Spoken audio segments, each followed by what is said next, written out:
Good morning, good morning, good morning. फिर से good morning, good morning, good morning, good morning, very very good morning. कैसे हैं आप सभी? Good morning, good morning, good morning, very very good morning, very good morning, very very good morning, very very good morning.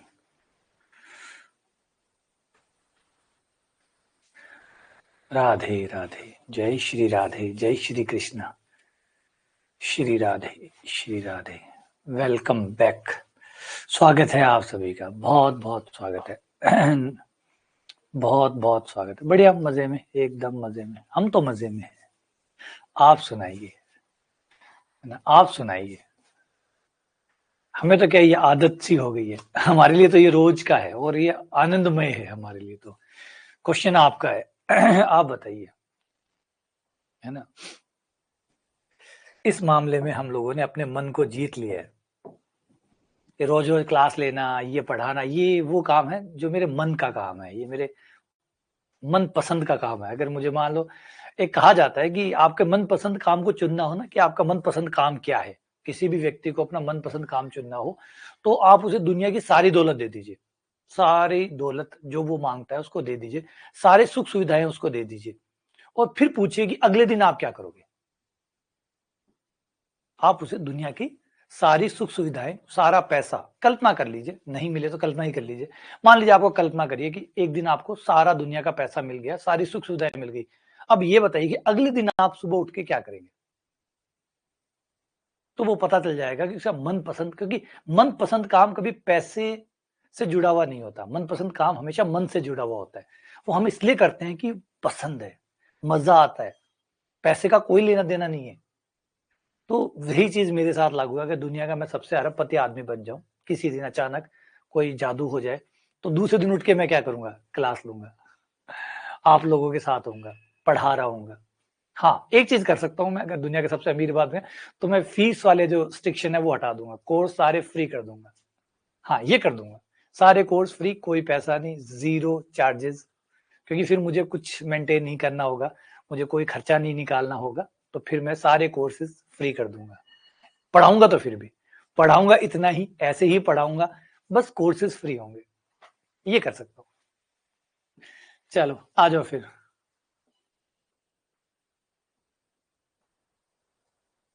हाँ, वो तो थोड़ी परेशानी तो आती है। एक बार मन को जीत जाओ, फिर विजय ही विजय तुम्हारी है, तुम ही तुम जीतोगे। तो है ना, कबीर का दोहा, साधु यह मन मसखरा। अच्छा, सवाल करो तुम लोग, मैं भजन मैं आपको सुना देता हूँ एक दोहा। साधु यह, मेरी आवाज खराब है, उसको पे मत जाइएगा, कबीर के दोहे पे जाइएगा, वो उससे शानदार है। साधु यह मन मसखरा, कहूँ तो माने रोज। साधु यह मन मसखरा, कहूँ तो माने रोज। जामा रग साहब मिले, तहाँ ना चाले कोस रे साधु, तहाँ ना चाले कोस। मतलब कि मन बड़ो मस्करा है ना? अगर अच्छी बात कहोगे तो बुरा मान जाएगा, बुरी बात कहोगे तो अच्छा मान जाएगा, अच्छी बात कहोगे तो बुरा मान जाएगा। जा मार्ग साहिब मिले, जहां पे आपका भला हो सकता है, वहां पे ये 1 इंच नहीं चलेगा। जहां पे आपका भला हो सकता है ना, वहां पे ये बंदा 1 इंच नहीं चलेगा। तो कबीर की कितनी गहरी बात है। कबीर की बात देखो, जामा रग साहिब मिले, तहाँ ना चाले कोस। वहां 1 इंच भी नहीं चलेगा। आपको पता है कि भैया क्लास लेने से फायदा हो रहा है, सिलेक्शन निकल जाएगा, अब ये करने में बहुत जोर आएगा। ये करने में कितना जोर आ रहा है देखो। रील्स देखनी हो, है ना, यूट्यूब पे चटपटे वीडियो देखने हो, मूवी देखनी हो, खेलना हो, सब कर लेंगे। जहां मार्ग साहिब मिले, तहाँ न चाले कोस। तो बताइए, बी में क्या मिक्स किया जाए? बी को सबसे छोटा सेट रखना है। बी में सबसे छोटा रखना है, निम्नतम समुच्चय, सबसे छोटा समुच्चय बी को बनाना है कि 1 2 मिलाने पर ये बन जाए सबसे न्यूनतम। तो सबसे न्यूनतम, तो भैया 1 2, तो यहां से आ जाएंगे। तो उसमें 1 2 क्यों डालें, तो बस 359 बस इतना डालते हैं, ये न्यूनतम हो जाएगा। तो 359 ये आपका आंसर हो जाएगा। सही है। हाँ लिख लो, ये वाला दोहा दोहा गाते रहा करो, मन पे कंट्रोल रहेगा। ये वाला दोहा जो है ना वो गाते रहा करो। मैं भी कई बार ये दोहा गाता रहता हूँ क्योंकि मुझे बड़ा अच्छा लगता है, ये बड़ा अच्छा लगता है। जामा रग साहिब मिले ताहा ना चाले कोस, बिल्कुल सच्ची बात है। जहां पे साहिब मिले मतलब कल्याण हो, वहां चलना मुश्किल है। जहां कल्याण हो वहां चलना मुश्किल है। ए में 3 अवयव है, बी में 6 अवयव है, तो बताओ ए यूनियन बी में कितने अवयव हो सकते हैं। ए में 3 अवयव है, बी में 6 अवयव है, तो बताओ ए यूनियन बी में कितने अवयव हो सकते हैं। ध्यान से, ऐसे ना करो भाई, तुक्का ना मारो, तुक्का ना लगो। ए पे 3 अवयव है, बी में 6 अवयव है, ए यूनियन बी। हाँ शाबाश सदाम, अरे वाह भाई, बहुत बढ़िया। शाबाश, दिमाग लगाओ। देखो इंटरसेक्शन नहीं दिया हुआ, इंटरसेक्शन नहीं दिया हुआ है, तो ए यूनियन बी बराबर होता है हमारा n A plus n B minus n A intersection B. ठीक है, तो एन ए यूनियन बी कितना हुआ, एन ए में कितने हैं 3, एन बी में कितने हैं 6। अब ये डिपेंड करता है ए इंटरसेक्शन बी पे। और ये बताओ ए इंटरसेक्शन बी के संभावित मान क्या क्या हो सकते हैं। ए इंटरसेक्शन बी के संभावित मान क्या क्या हो सकते हैं। हो सकता है कि ए और बी में कुछ भी कॉमन ना आए, 0 हो सकता है एक ही अवयव कॉमन आए, इन दोनों में एक ही अवयव कॉमन हो सकता है 2 अवयव कॉमन हो सकता है 3 अवयव कॉमन हो, चार कॉमन नहीं हो सकते। क्यों नहीं हो सकते, क्योंकि ए के पास 3 अवयव है, बी के पास 6 अवयव है, तो ज्यादा से ज्यादा कॉमन अवयव 3 हो सकते हैं, ज्यादा से ज्यादा कॉमन अवयव 3 हो सकते हैं। तो ए इंटरसेक्शन बी के मान क्या क्या हो सकते हैं, 0 हो सकता है, कुछ भी कॉमन ना हो, ए और बी दोनों ही अलग अलग हो, 0 हो सकता है, एक अवयव कॉमन हो सकता है, 2 अवयव कॉमन हो सकते हैं, ज्यादा से ज्यादा 3 अवयव कॉमन हो सकते हैं। तो ये मान अगर हम रखें तो ए यूनियन बी के मान क्या क्या आ जाएंगे। अब ये ए यूनियन बी के संभावित मान निकाल लो। 0 रखेंगे तो 9 आ जाएगा, अगर 1 लेते हैं तो 8 आ जाएगा, अगर 2 लेते हैं तो 6 7 आ जाएगा, और अगर 3 लेते हैं तो 6 आ जाएगा। तो 6 7 8 9 एक 7 खा गया यार, 6 अथवा 8 अथवा 9, एक 7 भी होना चाहिए था, बाकी तो ठीक है ना, एक 7 खा गया बीच में।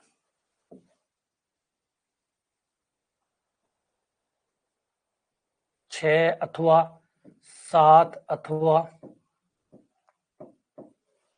ये डी आंसर हो जाएगा ना, 6 7 8 9 इन चार में से कोई भी आंसर हो सकता है।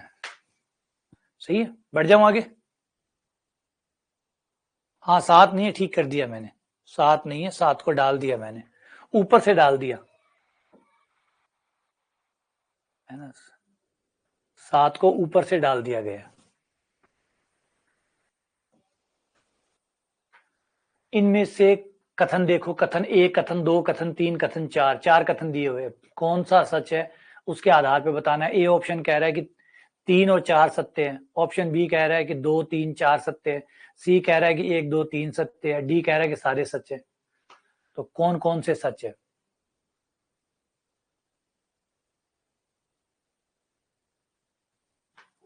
हाँ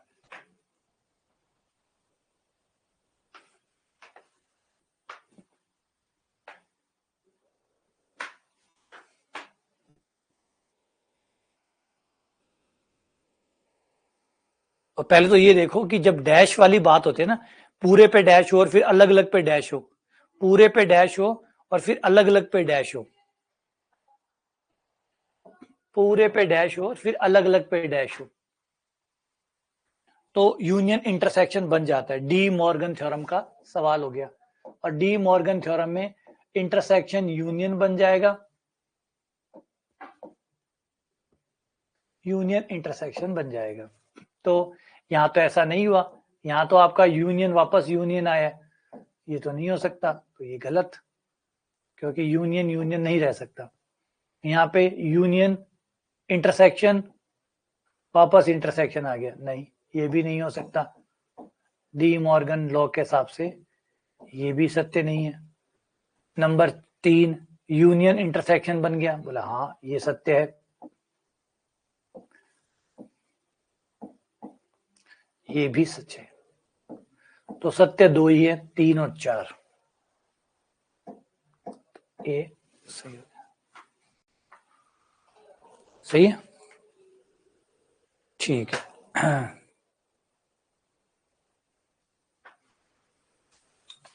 अच्छा वो क्या, वो एलएमएन वाला क्वेश्चन क्या?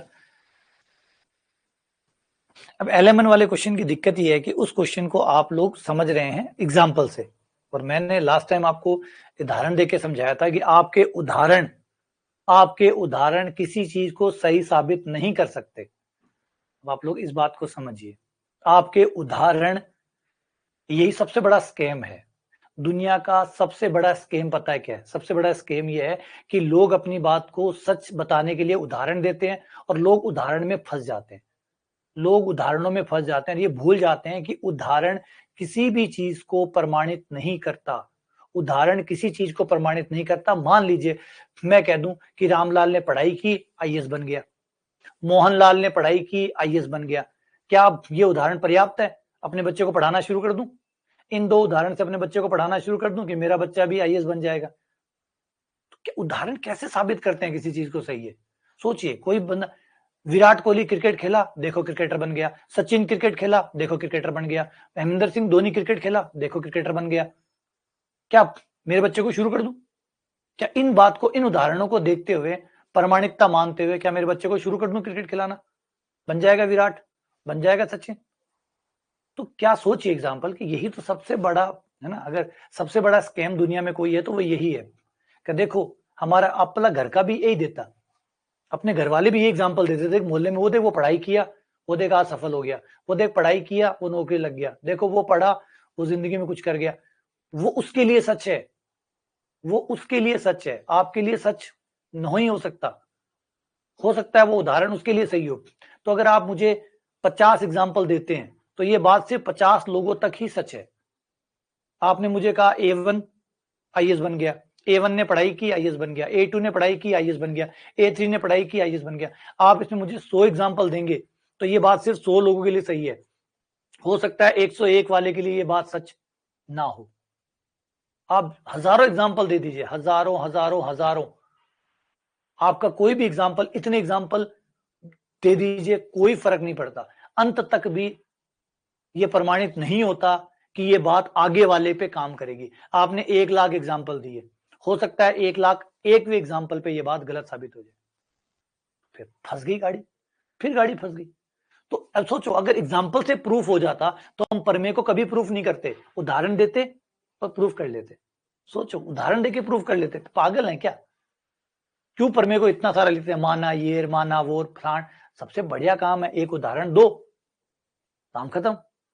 अगर प्रमेय ऐसे प्रूफ होती तो ये, अच्छा छोटे छोटे, फिर तुम गणित की ऐसी दुर्गति करते, उदाहरण दे दे के तो हम ऐसी दुर्गति करते पूछो मत, है ना? जैसे हम कहते हैं ये देखो, 0 का स्क्वायर करने पर 0 आता है, ठीक है, 1 का स्क्वायर करने पर 1 आता है। ये 2 उदाहरण देते और फिर चिपका देते कि अच्छा इन 2 उदाहरणों पर हम मान सकते हैं कि a स्क्वायर बराबर आता है 1।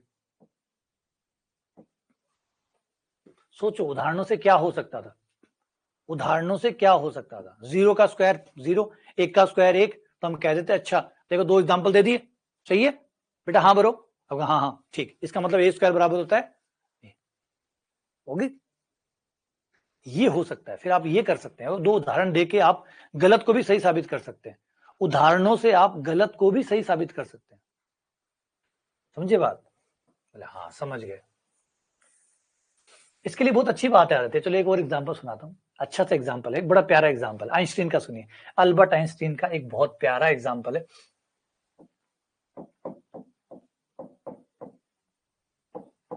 ये बात है 1905 की, 1905 की बात है। 1905 में जब स्पेशल थ्योरी ऑफ रिलेटिविटी का जब पेपर पब्लिश किया था, पहले तो उसको थोड़ा सा समझिए, बड़ा मजा आएगा, पहले इस कहानी को सुनिए, फिर आप लोगों को थोड़ा सा, क्योंकि ये कहानियां आपके गणित में जान डालती है, ये कहानियां आपको विज्ञान पढ़ने पर मजबूर करेंगी, ये कहानी आपको मोटिवेट करेगी। तो अल्बर्ट आइंस्टीन 1905 की बात है। 1905 से पहले पहले जब 18वीं 19वीं शताब्दी शुरू हो रही, 19वीं शताब्दी खत्म हो रही थी, 20वीं शताब्दी शुरू हो रही थी, तो उस समय लगभग एक सैचुरेशन पॉइंट आ गया था और सबको ऐसे लगने लग गया था, ऐसा महसूस हो गया था कि लगभग हमने प्रकृति को समझ लिया है। अब हमें सब समझ में आता है कि जो न्यूटन ने कहा था, जो न्यूटन ने बताया था, बस उसके मोटा मोटी दुनिया वैसे ही काम करती है। अब हमें इसे थोड़ा सा और आगे बढ़ाना है और दुनिया के सारे कारण हमें समझ में आ जाएंगे। हमें समझ में आ जाएगा भूकंप कैसे आता है, हमें समझ में आ जाएगा बाढ़ कैसे आती है, हमें हर चीज समझ में आ जाएगी, क्योंकि न्यूटन वाली जो है उससे हम सारी चीजें आराम से समझ सकते हैं। ये एक मतलब एक ओवर कॉन्फिडेंस आ गया था जब 19वीं शताब्दी खत्म हो रही थी तब। लेकिन फिर आते हैं आइंस्टीन। आइंस्टीन एक अलग ही कमाल के बंदे थे। आइंस्टीन ने तो धूम कर, आइंस्टीन की theory special theory of relativity. जैसे स्पेशल थ्योरी ऑफ रिलेटिविटी आई, उसके परिणाम चौकन्ने करने वाले थे, मतलब घबराने वाले थे। घबराने वाला कैसा? छोटा सा एग्जांपल ये समझ लीजिए कि टाइम जो है, न्यूटन के केस में टाइम कांस्टेंट होता था। मेरी घड़ी हो, चाहे आपकी घड़ी हो, चाहे किसी और की घड़ी हो, सारी घड़ियां एक जैसे चलती है, सारी घड़ियां एक जैसे चलती है। आइंस्टीन का सबसे पहला बम यही था कि एक जैसा नहीं होता, मेरी घड़ी अलग चलती है, तुम्हारी घड़ी अलग चलती है, तुम्हारी घड़ी अलग चलती है।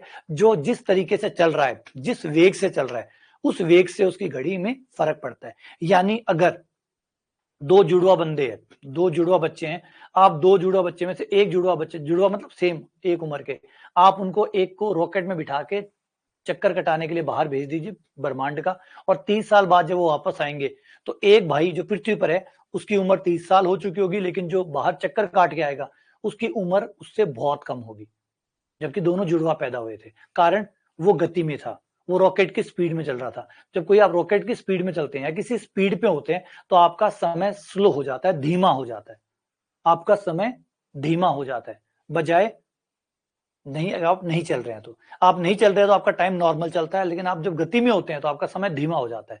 यानी जो बच्चा पृथ्वी पे रह गया वो 30 साल का रहेगा, लेकिन जो घूम कर वापस आएगा उसकी उम्र 30 से काफी कम होगी, डिपेंड करेगा वो किस वेग से गया था। वो 18 का भी हो सकता है, 10 का भी हो सकता है, 5 का भी हो सकता है। इसका एक छोटा सा एग्जाम्पल, एक मूवी आती है इंटरस्टेलर, आप लोगों ने देखा, बड़ी फेमस मूवी थी, 9 में उसको ऑस्कर अवार्ड भी मिला था। इंटरस्टेलर, इंटरस्टेलर में यही होता है कि एक साइंटिस्ट होता है जो पृथ्वी पर बहुत बड़ा संकट आता है, उसको बचाने के लिए उसे बाकी साइंटिस्ट उसको तैयार करते हैं कि तुम जाओ, एक ग्रह है, उस ग्रह पे देख के आओ जीवन संभव है क्या। अगर उस ग्रह पे जीवन संभव हुआ तो हम यहाँ से पूरी मानव सभ्यता को दूसरे ग्रह पे शिफ्ट कर देंगे, क्योंकि ये ग्रह तो अब खत्म होने वाला है। तो इंटरस्टेलर मूवी में वो जो साइंटिस्ट होता है वो दूसरे ग्रह पे जाता है। लेकिन रोचक बात यह है कि जब वो जाता है तब उसकी बच्ची लगभग 8 से 10 साल की होती है, लेकिन जब वो वापस आता है तो मुश्किल से 8 महीने या 7 महीने उसको बीतते हैं। लेकिन जब वो पृथ्वी पर आता है तो उसकी जो बेटी है वो 90 साल की हो चुकी होती है, जबकि वो सिर्फ 6 महीने बड़ा होता है। सिर्फ 6 महीने, जिस एज में वो गया था वहां से सिर्फ 6 महीने बाद वो, यानी वो अगर मान लिया 40 का था तो अब उसकी उम्र 40 साल 6 महीने हुई है, जबकि उसकी बेटी की उम्र 80 या 85 साल की हो जाती है। और उस मूवी में दिखाते हैं कि आप दूसरे ग्रह पे हो तो वहां पे टाइम अलग तरह से चलता है। वहां पे वो एक बीच में डायलॉग भी बोलता है कि इस ग्रह के ऊपर अगर हम 1 घंटा भी बिताएंगे, यहाँ पे हर 1 घंटा 5 साल के बराबर है। पृथ्वी पर 5 साल बीत जाएंगे जब हम यहाँ पे 1 घंटा बिताएंगे। हम अगर यहाँ पे 1 घंटा बिताएंगे तो पृथ्वी पे 5 साल बीत जाएंगे। इसलिए हमें जल्दी से जल्दी निकलना है, ये ना हो कि हम वापस पृथ्वी पर पहुंचे तो हमारी 2-3 पीढ़ियां बीत चुकी हो। तो अब ये जो बात थी, ये बात आइंस्टीन की स्पेशल थ्योरी ऑफ रिलेटिविटी में आती है कि टाइम जो है वो अलग अलग चलता है। तो अब ये जो थ्योरी थी इसको हजम करना नामुमकिन था, क्योंकि अजीब बात है यार, सोच के देखो, दो जुड़वा भाई, आपको भी गले नहीं उतर रहा होगा कि कितना अजीब है, दो भाई, एक भाई 40 का हो रहा है, एक भाई अभी 15 का ही पड़ा है, ऐसे हो सकता है क्या? लेकिन ये सच था स्पेशल थ्योरी ऑफ रिलेटिविटी का। लेकिन फिर अब ऐसी बातों को कौन हजम कर सकता था? तो बहुत विरोध हुआ आइंस्टीन को लेके, बहुत सारी कॉन्फ्रेंसेज हुई, बहुत सारी मीटिंग्स होती थी जिसमें आइंस्टीन को भला बुरा कहा जाता था कि ये तो फिलोसोफर है, ये कोई फिजिसिस्ट थोड़ी है, फिजिसिस्ट कोई हवाई में फायर थोड़ी करता है, ये पेपर बकवास है, ये फलान है। लेकिन बहुत सा तबका ऐसा भी था जो आइंस्टीन के साथ भी था, बहुत से ऐसे थे जो विरोध में भी थे। और आइंस्टीन जूस थे, यहूदी थे, तो विरोध और ज्यादा होना था, क्योंकि उस समय तो जर्मनी में ऐसा होता था। तो ये और ज्यादा मुश्किल हो गया आइंस्टीन के लिए। तो आइंस्टीन हमेशा एक बात कहते थे, जब भी वो किसी कॉन्फ्रेंस में जाते थे, जब भी लोग उनका विरोध करते थे, तो वो सिर्फ एक बात कहते थे कि मैं सच हूं, इसे साबित करने के लिए मैं कितने भी एग्जाम्पल दे दूं, मैं कभी भी साबित नहीं कर पाऊंगा, क्योंकि हर एग्जाम्पल के बाद आप मुझसे एक और एग्जाम्पल मांगोगे, हर एग्जाम्पल के बाद आप मुझसे एक एग्जाम्पल और मांगोगे, तो क्यों नहीं आप एक काम कर लेते कि आप एक एग्जाम्पल दे दो जो मेरे विरोध में हो, जो मेरी थ्योरी को काटता हो। आपका एक एग्जाम्पल मेरी थ्योरी को काट सकता है, मैं हजारों एग्जाम्पल देके भी सही साबित नहीं हो सकता, लेकिन आप एक एग्जाम्पल देकर मुझे गलत साबित कर सकते हैं, क्योंकि गलत साबित करने के लिए एक एग्जाम्पल बहुत है ना। फिर आप हमेशा सही नहीं हो सकते, एक गलत एग्जाम्पल से आप गलत हो गए मतलब आप 100% तो सही नहीं हो, तो बस काम इतना हो गया। एक एग्जाम्पल आपकी थ्योरी को कट कर सकता है। तो आइंस्टीन हमेशा एक ही तर्क देते थे कि मैं कितने भी एग्जाम्पल दूं, मैं सही साबित नहीं होऊंगा, आप बस एक एग्जाम्पल दीजिए और मुझे कट कर दीजिए, बात खत्म। लेकिन कोई भी वो एक एग्जाम्पल नहीं दे पाया, क्योंकि सच था, सच का काउंटर कैसे होगा। तो आइंस्टीन की थ्योरी बच गई, और फिर 1929 के अंदर ये एडिंगटन ने जो थे उन्होंने प्रूफ कर दिया कि हाँ भाई अल्बर्ट आइंस्टीन की थ्योरी सही है, क्योंकि इस थ्योरी के ये टाइम वाला एक बम नहीं है, इसके अलावा भी कई बम है। एक बम ये भी था कि प्रकाश सीधी रेखा में चलता है, ये बात सदियों से मानी जा रही थी, लेकिन स्पेशल थ्योरी ऑफ रिलेटिविटी के अंदर ये बात और आ गई कि भाई नहीं, प्रकाश सीधी रेखा में नहीं चलता, वो गुरुत्वाकर्षण के अधीन चलता है। अगर कोई ग्रह है और प्रकाश आ रहा है, तो प्रकाश इस ग्रह की ग्रेविटी की वजह से मुड़ जाएगा, कोई ग्रह की जो ग्रेविटी होगी उसकी वजह से प्रकाश मुड़ जाएगा, ये भी उसके अंदर था। तो ऐसी अजीब अजीब बातें थी जो पहले अल्बर्ट आइंस्टीन से पहले सारी चीजों को पुख्ता मान लिया गया था कि ये सब सच है, प्रकाश सीधी रेखा में आता है, समय सबके लिए एक जैसा होता है, स्पेस सबके लिए एक जैसा होता है। ये सारी की सारी थ्योरी इस पेपर की वजह से धराशायी हो गई। तब सब लोग इसके विरोध में आ गए कि भैया तो पूरी फिजिक्स को खत्म करने लग रहा है, ये तो पूरी फिजिक्स को आग लगा रहा है, तो इस बंदे का कुछ तो करो। तो फिर बंदे का जब आप कुछ करना होता है तो क्या करते हैं, विरोध ही करते हैं। सही चीज का विरोध होता है सबसे पहले, तो फिर विरोध हुआ, खूब सारा विरोध हुआ। लेकिन आइंस्टीन के पास एक ही तर्क था, जो मैंने भी आपको कहा, एक उदाहरण दे दीजिए, मेरी थ्योरी से आपका पीछा छूट जाएगा। लेकिन वो एक एग्जाम्पल कोई नहीं दे पाया, क्यों? क्योंकि गलत थे ही नहीं, गलत होते तो एग्जाम्पल आता ना। तो वही सेम बात, आप कितने भी एग्जाम्पल दीजिए, आप चीजों को सही साबित नहीं कर सकते, हाँ गलत कर सकते। तो वो जो सवाल है पहले इसको कर लेते हैं, फिर उस सवाल पे भी आता हूं दोबारा से।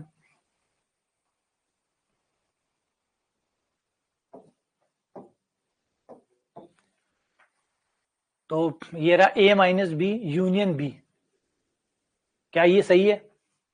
a माइनस बी में अगर b को यूनियन कर दिया जाए तो a आएगा? नहीं साहब, नहीं आएगा, गलत बात है।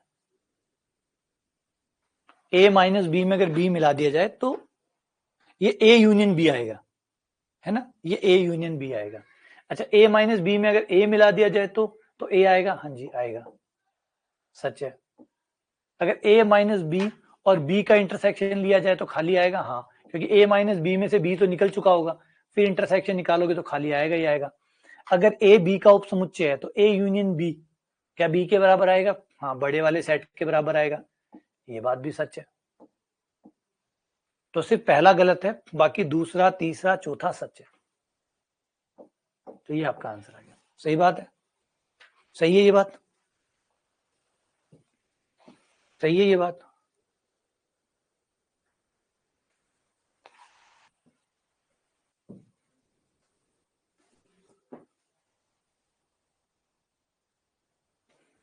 ठीक है, अब देखो ये a माइनस बी है, इसमें b मिलाओगे तो ये a यूनियन b आएगा।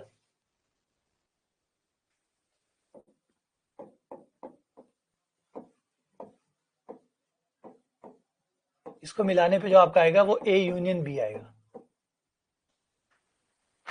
इसलिए ये गलत है, सही ये है। अगर आप चित्र में भी देखें,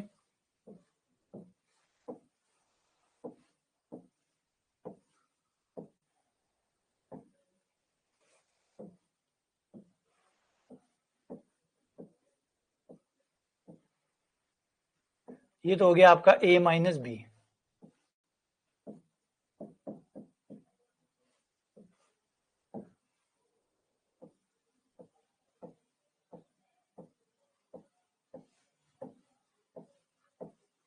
ये हो गया b। अब सोचो, अगर मैं दोनों को मिला दूं, दोनों का यूनियन कर दूं, तो क्या आएगा? दोनों को मिलाने पर ये आएगा नहीं आएगा?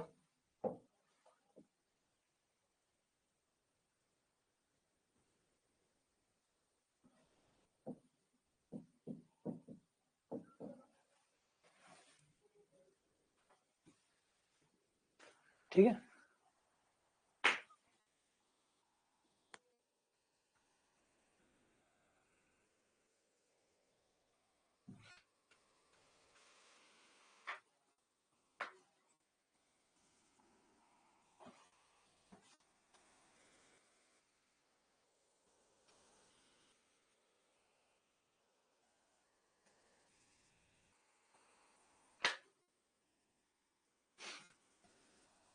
प्रकाश की स्पीड से नहीं, ये थोड़ा सा गलत है।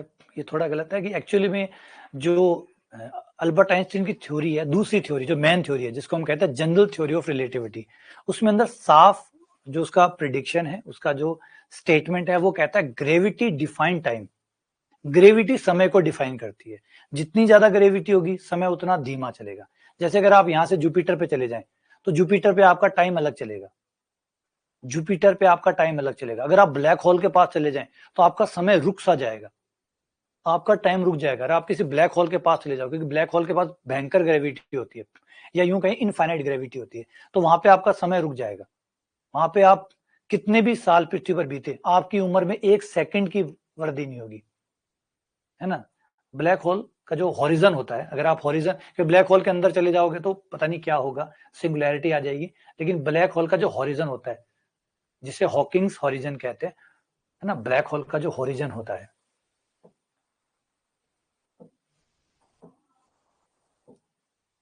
ये जो हॉरिजन होता है, इसको हॉरिजन कहते हैं। ये तो इसका सेंटर हो गया। अगर आप यहां आ जाते हैं, तो यहाँ पे आपका समय रुक जाएगा, यहाँ का समय ठहर जाएगा, यहाँ समय चलना ही बंद हो जाएगा। आप जितने हैं उतने ही रहेंगे, कभी बूढ़े नहीं होंगे, ना कभी जवान होंगे, जैसा होगा वहां हो जाएगा।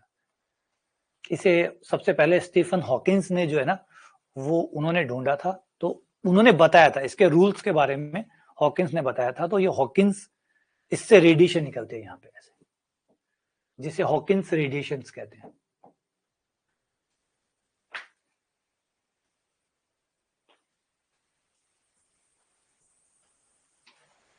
ए माइनस बी बराबर A minus A intersection B.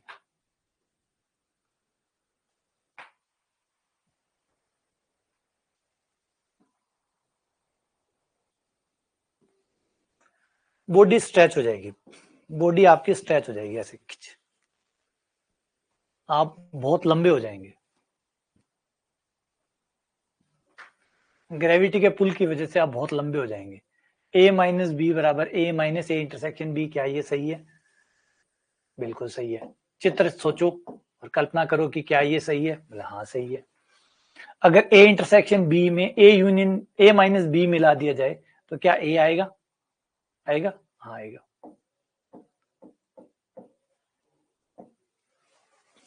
तीसरा, अगर हम ए माइनस बी इंटरसेक्शन सी करें, ये वो गोली वाला है, याद है कि एक एग्जांपल हमने एक वो बनाया था गोली वाला, कि गोली चलेगी, याद है? इसमें वो एक गोली वाला एग्जांपल बनाया, गोली चलेगी, यूनियन इंटरसेक्शन हो जाएगा, इंटरसेक्शन यूनियन हो जाएगा। तो ये सब के सब ट्रू है, तीनों ही सत्य है भाई। एक और ऑप्शन दे दो यार, यहाँ तो ई डाल दूं, 1 2 और 3,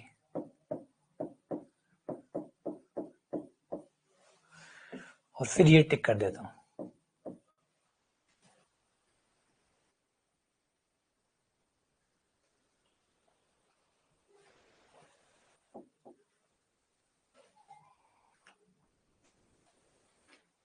तीनों ही सही है।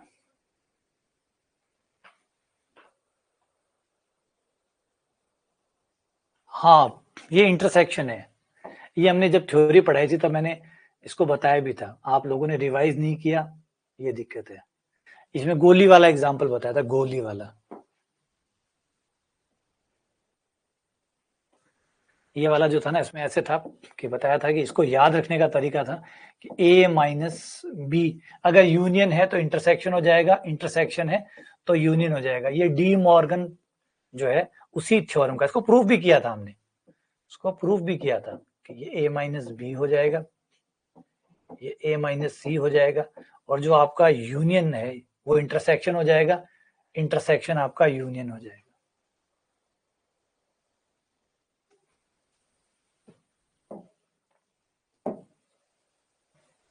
है ना। इसको हमने ऐसे बंदूक बना के, माइनस को आप ऐसे बंदूक समझिए, गोली चली, इस पे लगी और ये पलट गया। यूनियन होगा तो इंटरसेक्शन बन जाएगा, इंटरसेक्शन होगा तो यूनियन बन जाएगा। और आप में से किसी ने कहा था सर ये बंदूक नहीं तो तोप है, मैंने कहा तोप मान लो, जिससे भी आपको याद रह सके वो बड़ा है। हाँ, मनोज ने बताया था, ये श्रेय मनोज को जाता है। मनोज ने कहा था कि बंदूक की गोली की तरह आप, बंदूक की गोली निकली, जाके यूनियन पे लगी, वो पलट गया, या इंटरसेक्शन पे लगी, वो पलट गया। तो इस मेथड का नाम मनोज के नाम पे जाता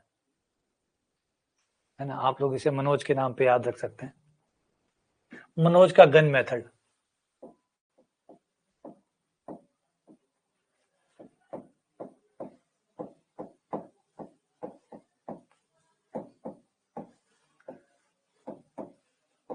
मनोज का गन सूत्र,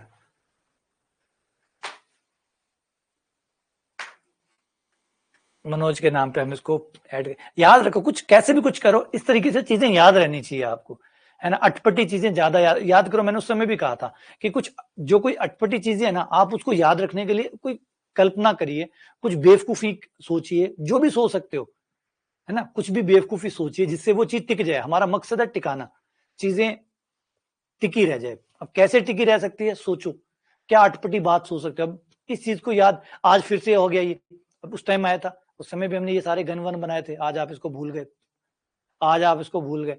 अब इसको याद रखो, कैसे भी करके याद रखो, कुछ अजीब बना लो यार, जैसे मनोज ने बनाया वैसे बना लो।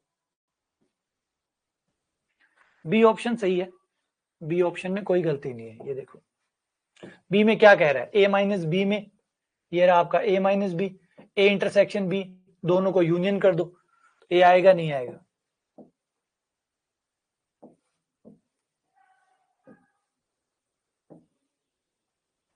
ये रहा आपका ए इंटरसेक्शन बी,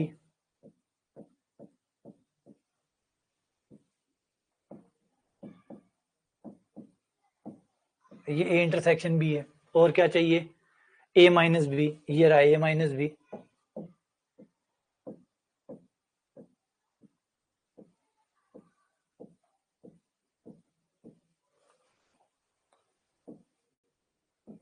अब अगर दोनों को मिक्स कर दूं मैं, यूनियन कर दूं, तो क्या आ जाएगा,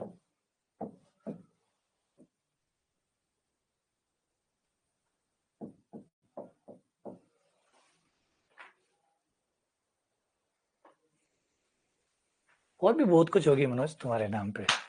अभी तो जीवन शुरू हुआ है, अभी तो जीवन शुरू हुआ है तुम्हारा।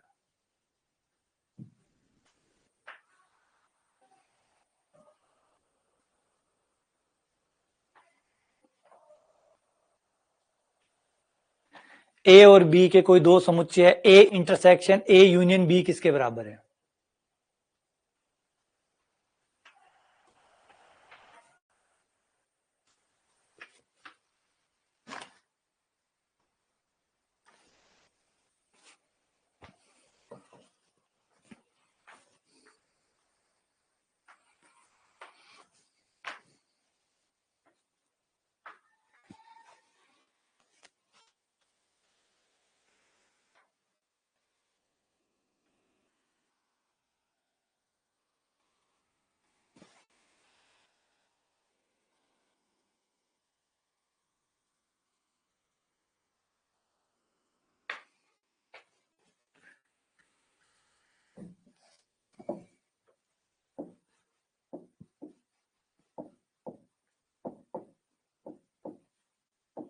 ध्यान से देखो भाई, ये आपका बड़ा सेट है नहीं है, ए यूनियन बी बड़ा सेट हुआ, ए छोटा हुआ, ए यूनियन बी के अंदर ही ए आएगा, ए यूनियन बी के अंदर ही ए आएगा।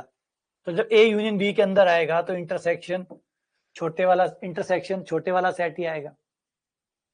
इंटरसेक्शन निकाल रहे हो मतलब कॉमन निकाल रहे हो, तो कॉमन छोटे वाला आएगा। और मजे से चित्र बनाओ, देखो जिनके चित्र बन सकते हैं बनाओ, मजे लो।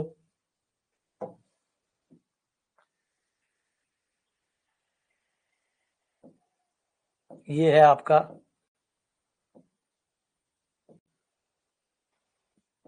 येलो वाला ए यूनियन बी, अब इसमें हमें चाहिए ए ये रहा,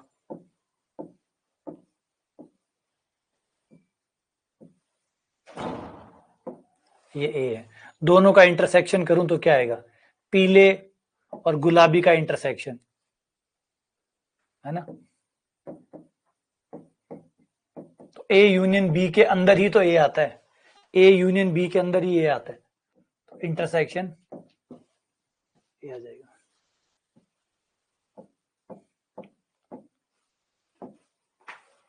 सही है।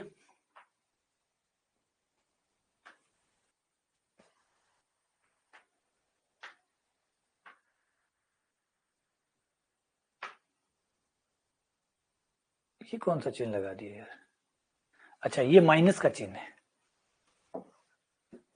इसको हटा के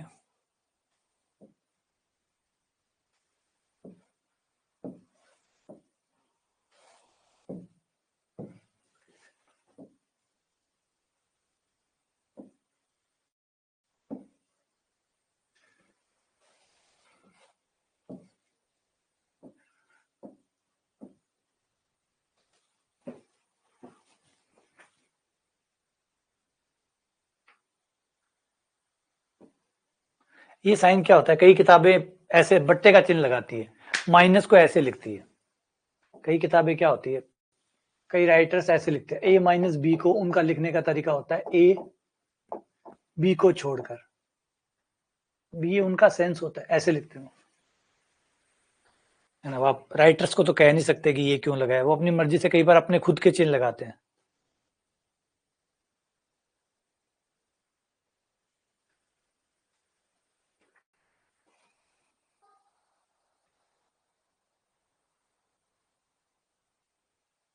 अच्छा सी तो आया ही नहीं इसमें ना, सी तो है ही नहीं, ए 3 का गुणज है, बी 4 का गुणज है, सी तो आया ही नहीं यार, सवाल अपरिभाषित है।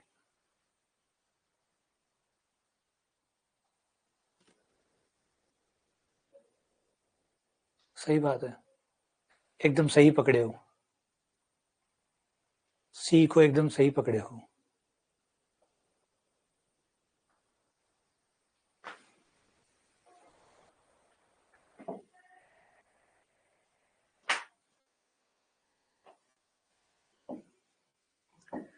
कृपया सी प्रदान करें।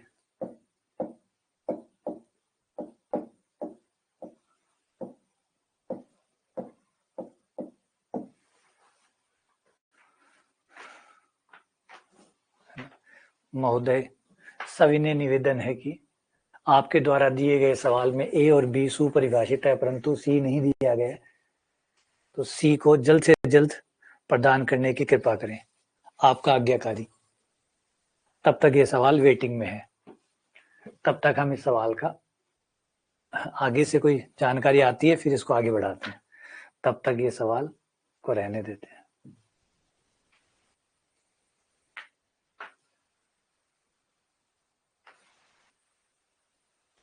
ये R है, X belongs to R,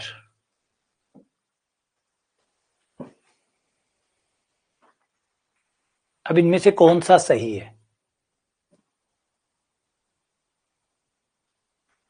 12 का गुणज क्या हो सकता है, 12 का गुणज करके करूं क्या उसको, चलो पहले इसको कर लो फिर देखते हैं उसको, 12 का गुणज करके कर लेते हैं। हाँ वो 3 का है 4 का है तो एक को 12 का कर लेते हैं। ए समुच्चय बी समुच्चय दिया हुआ है,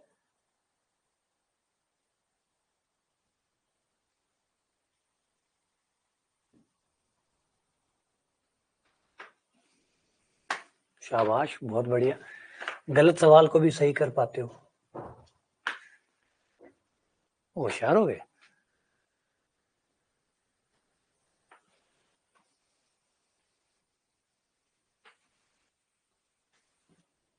इसमें दिमाग लगाओ। अब ये देखो असमीका का सवाल आ गया ना, अब हमने असमीकाएं पढ़ी हुई है तो आज भला हो गया, अगर असमीकाएं नहीं पढ़ी होती तो ये सवाल यहाँ अटक जाता। ये होता है देखो बेसिक का फायदा, बेसिक का फायदा आपको वहां मिले ना मिले, लेकिन बेसिक ठीक किया हुआ कहीं और फायदा पूरी गणित में मिलता है। अभी देख लो ये सवाल आ गया असमीका का आ गया, वैसे तो समुच्चय पढ़ रहे हैं आप लोग, वैसे आप लोग समुच्चय पढ़ रहे हैं, लेकिन समुच्चय में भी समीकरण आ गई ना, समुच्चय में ये अंतराल आ गए ना। तो यही चीज होती है, बेसिक जब तक ठीक नहीं होता तो आपकी और चीजें ठीक नहीं हो सकती बिना बेसिक, क्योंकि सब कुछ बेसिक पे तो टिका है। अब यहाँ पे आपको देखना है, पहले ए समुच्चय को बनाना पड़ेगा। ए समुच्चय में क्या है, x square plus 6x minus 7 less than 0। इसके गुणनखंड कर लो, गुणनखंड हो गए हमारे 7 और 1, x प्लस 7 और x माइनस 1, ठीक है। और इसे संख्या रेखा पे दर्शाएंगे तो x के दो मान आएंगे, एक आएगा माइनस का 7, एक आएगा प्लस का 1, यहाँ पे 0, यहाँ पे 0, और इस तरफ होता है हमारा प्लस, इस तरफ होता है माइनस, इस तरफ होता है प्लस। हमें प्लस चाहिए या माइनस, तो हमें 0 से छोटा चाहिए, मतलब माइनस चाहिए, तो माइनस ये रहा, बराबर चाहिए नहीं चाहिए। तो हमारा ए समुच्चय हो गया -7 से लेकर 1 तक छोटा इंटरवल, ये हमारा ए समुच्चय है। ये हो गया -7 से लेकर 1 तक।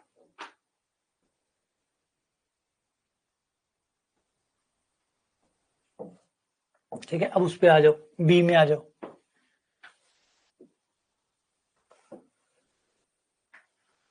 उसमें क्या दिया हुआ है, x square plus 9x plus 12, x square plus 9x plus 14, इसके गुणनखंड हो गए 7 और 2, x प्लस 7 x प्लस 2,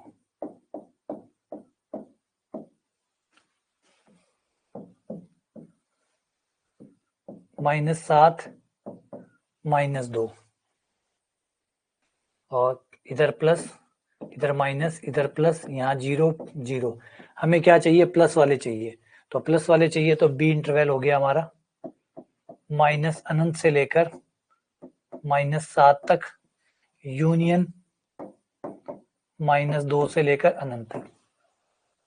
ये ए आ गया, ये बी आ गया, ये ए आ गया, ये बी आ गया, वो ए समुच्चय, ये बी समुच्चय।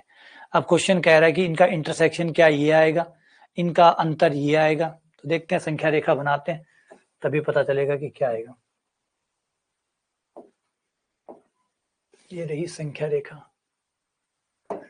इस संख्या रेखा में -7 -2 प्लस 1, -7 -2 प्लस 1, इधर माइनस अनंत, इधर प्लस अनंत। अब हमारा कौन सा समुच्चय, पहले ए को बनाते हैं। ए जो है वो -7 से 1 के बीच में है, ना तो -7 शामिल है ना 1 शामिल है, खाली गोला, और इसके बीच वाले सब शामिल है। ये तो है हमारा सेट ए। अब बी को बनाओ, बी है -7 से लेकर माइनस अनंत तक, बी को पिंक कलर में बना देते हैं।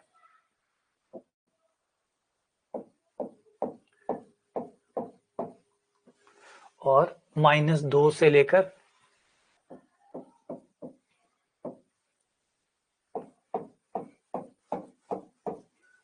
ये आपका बी सेट है, पिंक वाला। अब क्वेश्चन जो कह रहा है वो निकालो, ए और बी का इंटरसेक्शन क्या होगा। इंटरसेक्शन मतलब जहां पे दोनों ओवरलैप कर रहे हो, दोनों ओवरलैप, -2 से लेकर 1 के बीच में दोनों ओवरलैप कर रहे हैं, तो ये बात सच है, ये बात ट्रू है। अगर ए में से बी निकाल दिया जाए, मतलब येलो वाले में से पिंक वाला निकाल दिया जाए, तो कितना येलो बचेगा। येलो में से पिंक निकाल दिया जाए तो कितना बचेगा, येलो में से पिंक निकाल दिया जाए तो कितना येलो बचेगा। ए माइनस बी मतलब कितना ए बचेगा, येलो कितना बचेगा। येलो में से, है ना, पीले में से गुलाबी निकाल दिया जाए, है ना, पीले में से गुलाबी निकाल दिया जाए तो कितना पीला बचेगा, पीला कितना बचेगा। तो पीला बचेगा -7 से लेकर 2 तक। ये बात गलत होगी।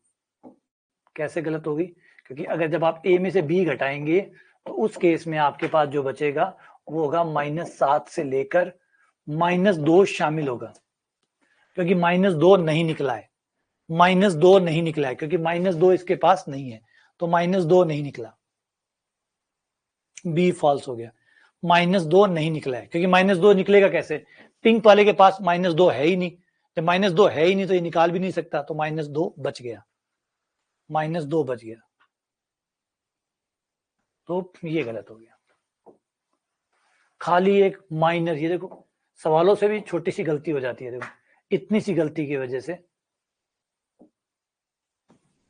ये गलत हो गया।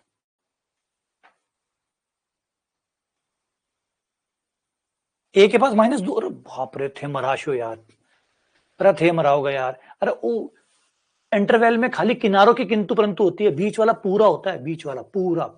अगर आप कह रहे हैं -1 से लेकर -7, तो -1 और -7 का किंतु परंतु हो सकता है, बीच वाले सारे हैं, ये पूरा पीला है, पूरा करके दूं क्या आपको, अगर कम पीला लग रहा है तो ज्यादा करके दूं, ये लो, और थोड़े से कलर लाके आप घर पे भी कर सकते हैं, इसको पूरा कर दो ताकि आपको डाउट ना हो, सारे नंबर है भाई, सारे हैं, विद्या सौगंध सारा है, सिवाय खाली किनारा छोड़कर, तो और दो तीन कलर लाकर थे कर लीजिए, सिर्फ -7 और -1 नहीं है, बाकी बीच वाले सारे हैं पीले वाले में। कि जब आप इंटरवल बनाते हैं तो इंटरवल का मतलब होता है बीच वाले में तो डाउट है ही नहीं, बीच वाले तो सारे हैं, किनारों का किंतु परंतु होता है कि किनारे हैं या नहीं है, छोटा इंटरवल या बड़ा इंटरवल, उसका मतलब ये होता है कि बीच के तो सारे ही हैं, बीच के तो सारे ही हैं, बस किनारों का किंतु परंतु होता है, किनारे हैं या नहीं है, छोटा इंटरवल मतलब किनारे नहीं है, बड़ा इंटरवल मतलब किनारे हैं, बीच वालों में कभी कोई डाउट नहीं होता, बीच वाले तो हमेशा होते हैं। तो -7 और 1 ये इस पीले वाले में नहीं है, बाकी बीच वाले सारे नंबर है, तो बीच वाले सारे नंबर है तो उसमें से माइनस ये वाला निकालोगे तो -2 नहीं निकलेगा, क्योंकि -2 पीले के पास तो है लेकिन गुलाबी के पास नहीं है, तो -2 नहीं निकलेगा, तो -2 बच जाएगा, तो -2 बच गया, और -7 से लेकर -2 पे बड़ा ब्रैकेट आ जाएगा, ठीक है, क्लियर है ये बात।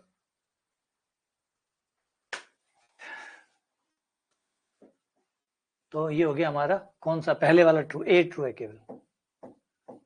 तो इंटरवल को समझो यार, इंटरवल में थे मरा दोगे आप, ये बीच वाला कैसे नहीं है, बीच वाले सारे हैं, बीच वाले तो हमेशा होते हैं, कोई भी इंटरवल जब बनता है तो बीच वालों में कोई किंतु परंतु नहीं होता, बीच वाले तो हमेशा ही होते हैं, बस किनारों की लड़ाई है, किनारे हैं किनारे नहीं है, छोटे इंटरवल के पास किनारे नहीं होते, बड़ों के पास किनारे होते हैं, बस ये लड़ाई सिर्फ किनारों की हो रही है ना, किनारों की लड़ाई है, खेत के बीच की कोई लड़ाई नहीं है, खेत तो आपका ही होगा, किनारों की लड़ाई हो सकती है, भैया ये तुमने मेरी खेत में बाढ़ बना ली, ये तुमने मेरी खेत में बाढ़ बना ली, बाढ़ की लड़ाई हो सकती है, खेत की लड़ाई नहीं हो सकती, खेत तो अंदर सारा ही होगा, वो आपका होगा, बाढ़ के अंदर जो भी है खेत वो आपका ही है, बाढ़ की लड़ाई है, बाढ़ तुम्हारी है या मेरी है, तो ये भी जो लड़ रहे हैं बाढ़ पे लड़ रहे हैं, बाढ़ समझते हो, है ना, खेत आ रहा काम हो यार, खेत बाढ़, है ना, तो बाढ़ होती है उसकी लड़ाई है कि भाई वो किसकी है और किसकी नहीं है।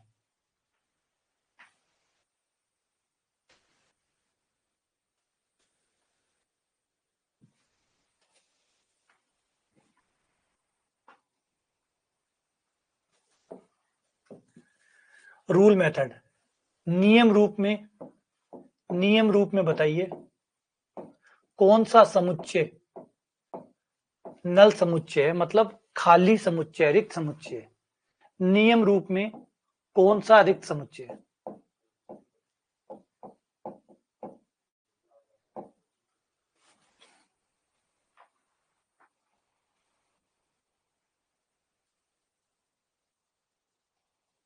नियम रूप में कौन सा रिक्त समुच्चय,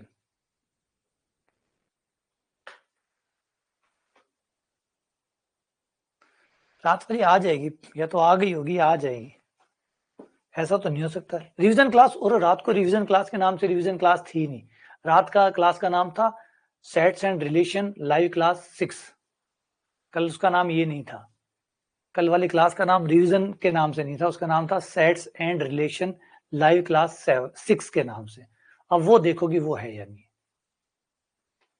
है ना, वो देखो वो मिल जाएगी आपको, क्योंकि नाम कल रिवीजन क्लास नहीं ली थी, कल सेट्स एंड रिलेशन की ही रिवीजन करवाई थी, तो सेट्स एंड रिलेशन के नाम से ही वो क्लास मिल जाएगी आपको, ठीक है ना, तो इसलिए हो सकता है आप लोग ढूंढ रहे हो, आप लोग उसे ढूंढ रहे हो, वो नहीं मिल रहा, मिले कैसे, रिवीजन क्लास का नाम था ही नहीं।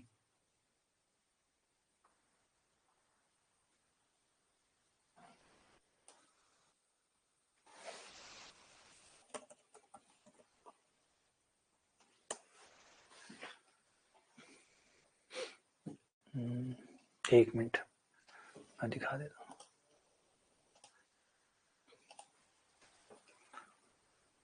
ये देखो, ये हुई थी रात को।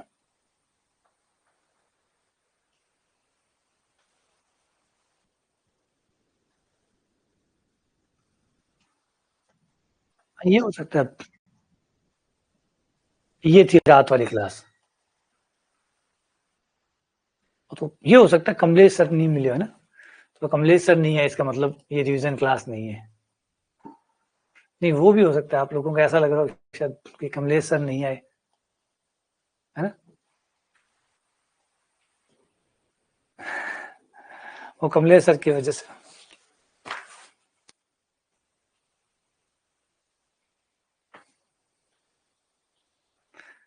आनंद, सारी लाइव क्लास होती है, सारी। तुम नहीं आए क्योंकि तुमने ज्वाइन नहीं की। तुम ज्वाइन नहीं करोगे तो कहां से आएगी। तुम्हारे कोर्स में जाके देखो, सारी लाइव क्लास हुई पड़ी है, और सारी लाइव क्लास रिकॉर्डिंग में वहीं जाती है। ये तुम्हारे साथ वाले हैं, पूछ लो दिन में कितनी आपकी, शायद 4 लाइव क्लास होती है। 4, सुबह 7 बजे, फिर 9 बजे, फिर 2 या 2:30 बजे, फिर शाम को 7 बजे। 4 लाइव क्लास होती है आनंद, लगातार हुई है, कंटिन्यू।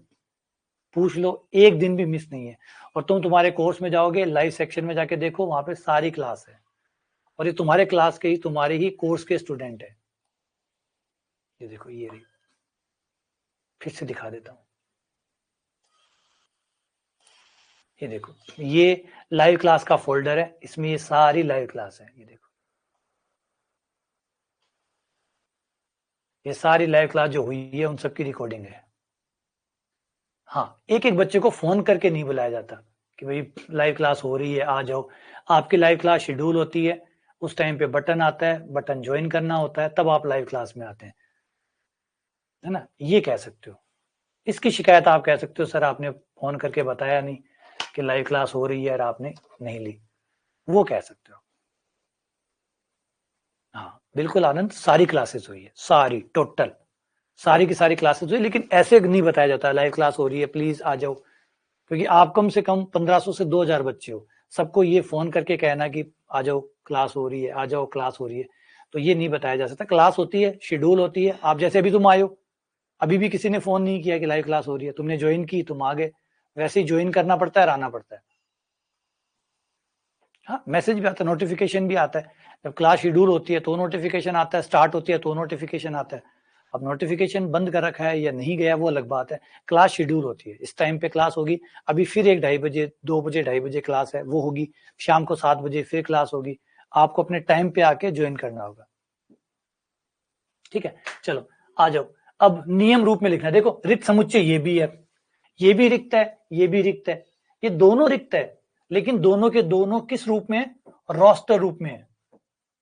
और हमसे क्वेश्चन रोस्टर रूप में नहीं पूछ रहा है, क्वेश्चन हमसे रोस्टर रूप में नहीं पूछ रहा है, ये दोनों के दोनों ही खाली समुच्चय है, लेकिन ये रोस्टर रूप में, और इसे रोस्टर रूप नहीं, ये संकेत रूप में, ये तो रोस्टर रूप भी नहीं है, ये तो संकेत रूप है, ये तो संकेत है, ये रोस्टर रूप है। तो ये हुआ, देखो ये बना निर्माण रूप।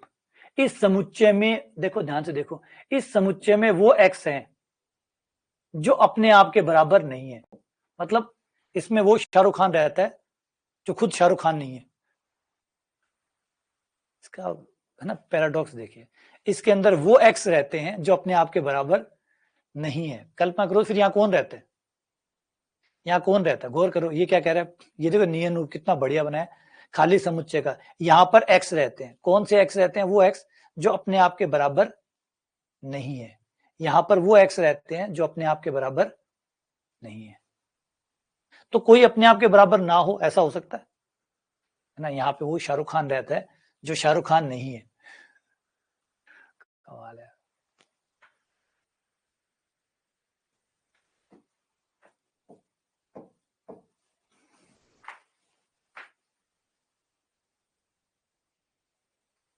ठीक है,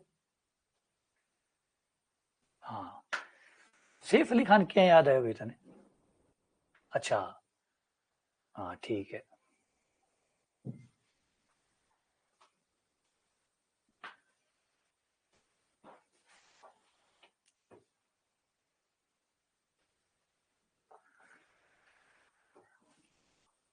Fan of the following is not true. इसमें से कौन ट्रू नहीं है?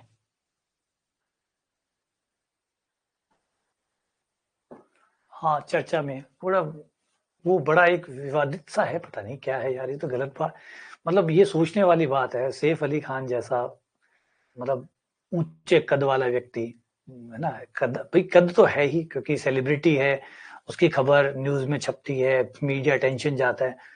अगर वहां कोई चोर, एक नॉर्मल चोर घुस जाता है और चाकू मार देता है, तो सुरक्षा व्यवस्था की चिंता स्वयं करें। अपनी सुरक्षा व्यवस्था की चिंता स्वयं करें, आपका कोई मालिक नहीं है।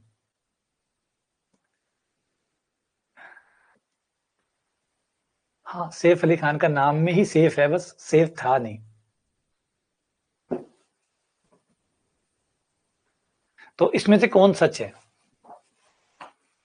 देखो, ये जब संबंध लगता है ना, ये वाला ये चिन्ह जब भी लगता है, इसका मतलब ये पूछ रहे हैं कि क्या ये अवयव इसमें रहता है, क्या ये अवयव इसमें रहता है, हाँ या ना बताना है।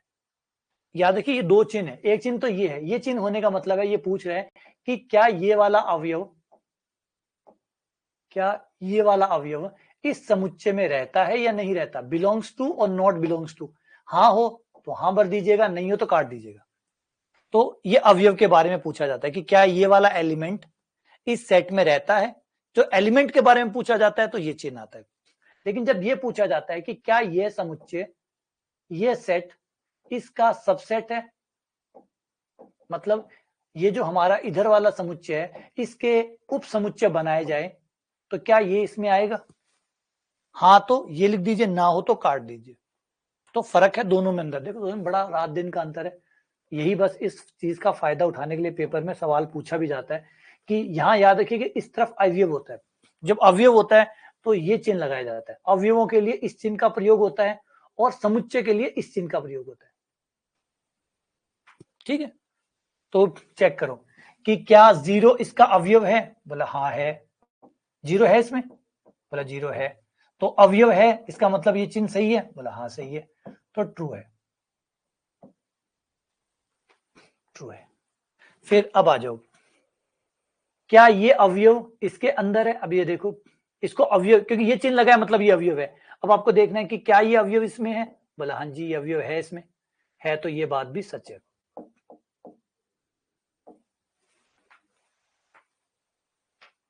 आपको एज ए अवयव देखना है, जब ये चिन्ह लगा हुआ हो तो इसका मतलब है कि इधर वाला अवयव है, और आपको देखना है कि क्या ये अवयव इस समुच्चय में है या नहीं।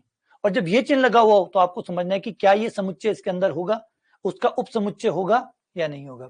अब इसमें आ जाओ, अब यहाँ पे ये चिन्ह लगा हुआ है, इसका मतलब ये कह रहा है कि क्या ये इसका उप समुच्चय है। हाँ इसका उप समुच्चय है। उप समुच्चय कैसे चेक करते हैं, जो अवयव इसके हैं वो अवयव इसमें भी होने चाहिए, है बोला हाँ है, तो ये भी ट्रू हो गया। तो आपको उप समुच्चय चेक करना है, ये भी सच हो गया। अब इसे देखो, ये तो क्या, ये उप समुच्चय, ये उप समुच्चय है ही नहीं, ये तो समुच्चय है ही नहीं, ये तो जीरो है, यही बात गलत हो गई। क्योंकि ये चिन्ह जब लगता है तो इस चिन्ह के आगे भी समुच्चय होता है, इस चिन्ह के पीछे भी समुच्चय होता है, क्योंकि इस चिन्ह के आगे और पीछे समुच्चय होते हैं। और फिर ये पूछ रहा होता है कि क्या यह समुच्चय इस समुच्चय का उप समुच्चय है या नहीं है। तो इधर तो समुच्चय है लेकिन इधर नहीं है, नहीं है तो फिर ये बात ही, ये चिन्ह ही गलत लगा हुआ है, ये गलत हो गया। ठीक है ना।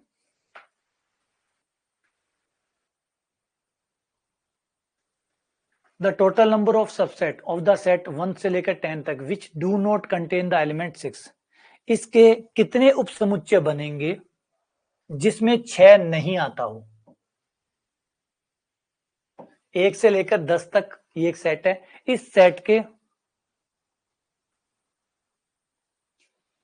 ये ध्यान से सुनना क्या कह रहा है कि ये आपका एक समुच्चय, इस समुच्चय के सारे सबसेट बनाने हैं सारे, लेकिन उनके अंदर 6 नहीं आना चाहिए। विच डू नॉट कंटेन 6, जिसके अंदर 6 सम्मिलित ना हो। उप समुच्चयों की संख्या जिनमें 6 न आता हो, उप समुच्चयों की संख्या जिनमें 6 नहीं आता हो।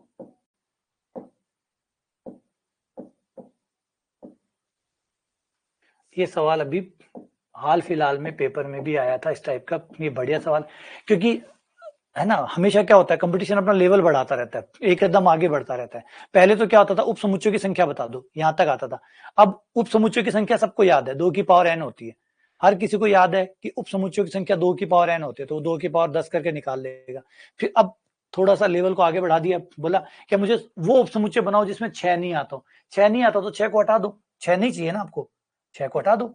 ये लो, 6 नहीं चाहिए तो 6 को हटा दो, बात खत्म। चल भाई 6 तू निकल जा। 6 होगा ही नहीं तो लोगे कहां से, 6 होगा ही नहीं तो लोगे कहां से, बस।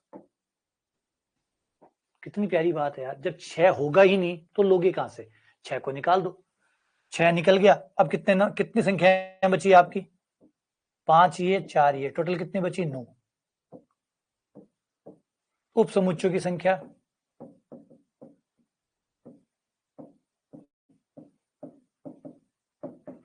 2 की पावर n होता है, तो 2 की पावर 9 हो गया और 512 हो गया। सही बात है। सोचो कितना बढ़िया काम किया हम लोगों ने, हमने कितना बढ़िया काम किया। अगर कुल उप समुच्चय पूछे होते तो भी 2 की पावर n होता है, होता तो 2 की पावर n है, फॉर्मूले में कोई चेंज नहीं है, फॉर्मूला तो 2 की पावर n ही है। लेकिन ये कह रहा है 6 नहीं लेना, तो भाई मत ले, कौन सी जबरदस्ती है, क्यों नाराज हो रहा है, रहने दे 6 को हटा दो, बस। 10 थे, 10 में से 6 हटा दिया, कितने बच गए, 9 अक्षर, 2 की पावर 9, बस। अब तो खुश है, बात खत्म। तो ये थोड़े से हल्का सा एक्स्ट्रा ट्रिक, हल्का सा मसाला और लगा दिया। अच्छा, इसी सवाल का एक रूप और होता है, इसी सवाल का एक रूप और होता है कि 4 तो लेना है और 6 नहीं लेना। इसको कैसे करोगे, 4 तो लेना है, वो सारे उपसमुच्चय बताओ जिसमें 4 तो आए 6 नहीं आए।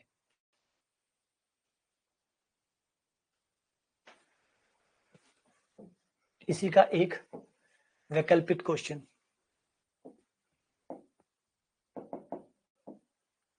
ए के सभी उपसमुच्चयों की संख्या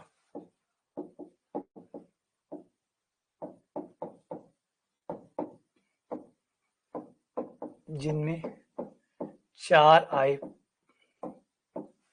परंतु 6 ना आए।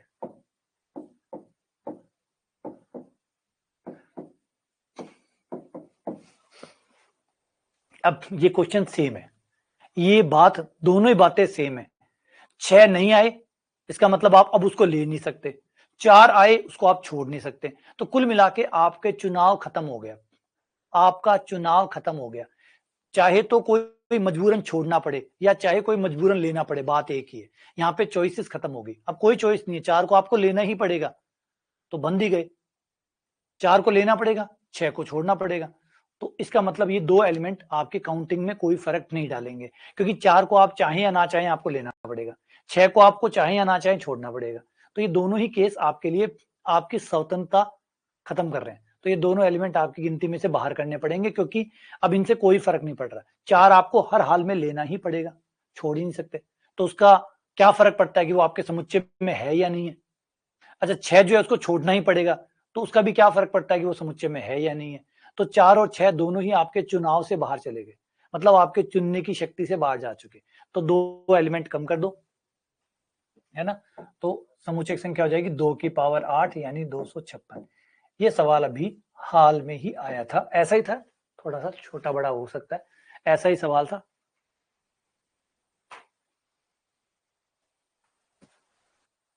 नहीं, लगातार लो, लाइव क्लास लो, रिकॉर्डिंग में जाना नहीं चाहिए, लाइव क्लास में जाइए। लाइव क्लास का बहुत बड़ा इंपैक्ट पड़ता है, क्योंकि आप लोग क्लास में आते हैं, आप लोग बात करते हैं, आप लोग सुनते हैं, रेगुलरिटी बनती है, नियमितता बनती है। सुबह ही जैसे था कि एक स्टूडेंट था, उसने मैसेज भी लिखा था, शायद सुखविंदर था, सुखविंदर ने मैसेज लिखा था, बोला सर और कुछ ना हो, नियमितता तो बनने लग गई। लाइव क्लास की वजह से नियमितता तो बन जाती है, और नियमितता बहुत इंपॉर्टेंट होती है। अगर आप डेली क्लास में आओगे तो फिर डेली पढ़ाई भी करोगे, डेली पढ़ोगे भी, तो मेन लड़ाई तो नियमितता की है ना, नियमितता ही तो नहीं बनती। वरना अगर कोई बच्चा रोज पढ़ रहा है तो वो कुछ भी कर ले, वो सिलेक्ट होके रहेगा। स्वाभाविक सी बात है, लड़ाई तो नियमितता की है, लड़ाई गणित की थोड़ी है कि गणित समझ में आ रही नहीं आ रही, आएंगी कहाँ जाएंगी। लड़ाई तो है रोज नहीं पढ़ पा रहे हैं, दिक्कत तो ये है। समझ में आने लगता है इतने में हम 2 दिन का ब्रेक ले लेते हैं, समझ में आने लगता है हम 3 दिन घूमने चले जाते हैं या कहीं और चले जाते हैं या बीमार पड़ जाते हैं कहीं। लड़ाई तो नियमितता की है, अगर आप नियमित रह जाओ तो कोई चीज आपको परेशान कर सकती है, सवाल ही नहीं उठता। तो लाइव क्लास का एक सबसे बड़ा पॉइंट ये होता है कि लाइव क्लास रहने के बाद आप रेगुलर हो जाते हो और रेगुलरिटी अपना काम खुद कर देती है, फिर आपको हेडेक करने की जरूरत नहीं पड़ती। बढ़ जाऊं आगे? ठीक है, चलो अगले सवाल पे आ जाओ। हाँ, इसलिए रेगुलर जरूर आओ, लाइव क्लास के बहाने ही आओ। रेगुलरिटी बन जाएगी। देखो अब आप क्लास में आओगे तो आप पढ़ के भी जाओगे, पढ़ के भी जाओगे तो आपका ये मन भी करेगा कि जो पढ़ाया एक बार देख तो लूं, तो फिर आप देखने का मन भी करेगा, तो वो चीज हो जाएगी, तो डेली आपकी पढ़ाई होने लग जाएगी, है ना।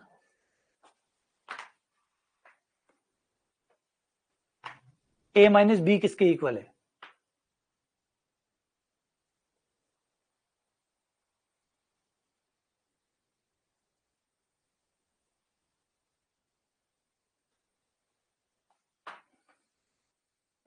कौन सा बताएं? ये वाला। बस यही है कि जो अवयव चाहे छोड़ने हो चाहे लेने हो वो मजबूरी हो जाते हैं, उनको गिनती से बाहर निकाल देते हैं। आप उन अवयवों को बाहर निकाल दीजिए जो मजबूरी है, मजबूरी चाहे छोड़ने की हो मजबूरी चाहे लेने की हो, उनको 2 को कम कर दीजिए। अगर वो कह रहा है कि ये अवयव लेना ही पड़ेगा, समझाओ मजबूरी है, मजबूरी में चुनाव नहीं होता, है ना। मजबूरी में चुनाव नहीं होता, अगर आपकी कोई मजबूरी है तो काहे का चुनाव, फिर तो आपको चुनना ही पड़ेगा। अब नॉर्थ कोरिया में अगर चुनाव करवा दे तो क्या चुनाव है? नहीं, मजबूरी है। अब आपको वोट डाल के आना है, किसको डाल के आना है ये भी आपको पता है, तो मजबूरी में कोई मतलब नहीं बनता। तो वो 2 एलिमेंट आपके कम हो गए। अब आपको कह रहा है 4 नहीं लेना या 6 लेना है, या 6 नहीं लेना 4 लेना है, तो आपके 2 कम हो गए, तो आपके पास 8 ही अवयव बचे।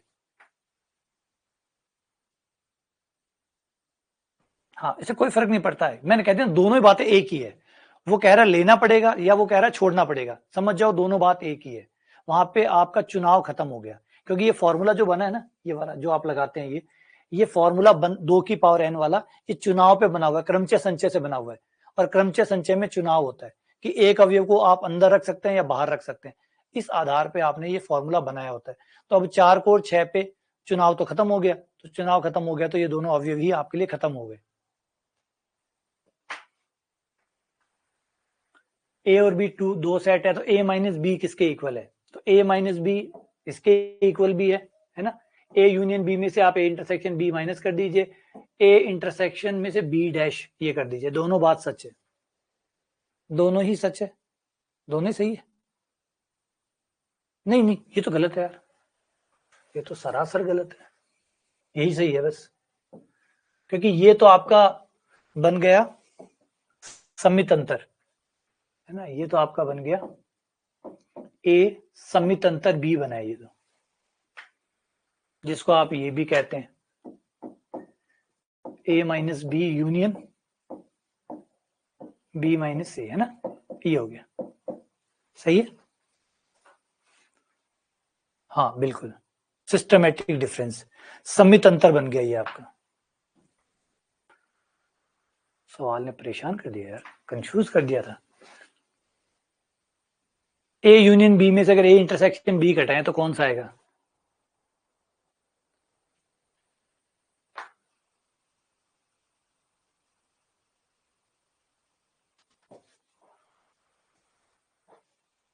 हाँ, एक फायदा और होता है, जब आप लाइव क्लास में आते हैं ना तो थोड़े मोटिवेटेड भी रहते हैं। आप लोगों ने ये भी गौर करने वाली बात है, अगर आप खुद अकेले से पढ़ेंगे ना तो ये मोटिवेशन गायब हो जाता है, निराशा आने लग जाती है, कहीं ना कहीं थोड़ा एंग्जाइटी घबराहट ये भी होने लग जाती है। आप क्लास में आते हैं थोड़ा फ्रेश हो जाते हैं, पढ़ाई की पढ़ाई भी हो जाती है, थोड़ा फ्रेशमेंट भी हो जाता है, थोड़ा सा आपको ये लग रहा होता है आप सबके साथ पढ़ रहे हैं, और ग्रुप वाली चीज हो जाती है। अगर आप अकेले पढ़ें तो इतना मुश्किल हो जाता है खुद से पढ़ना, है ना। तो ये भी जरूरी पार्ट है कि अगर आप लाइव में आएंगे तो आप अपने आप को जीवित महसूस करेंगे,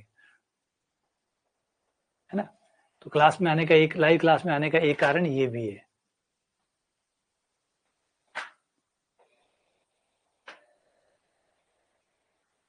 तो ये आपका सम्मित अंतर होता है ना।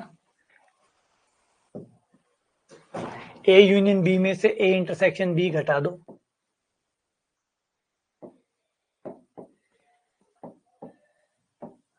और ये बराबर होता है A minus B union B minus A. ठीक है ना।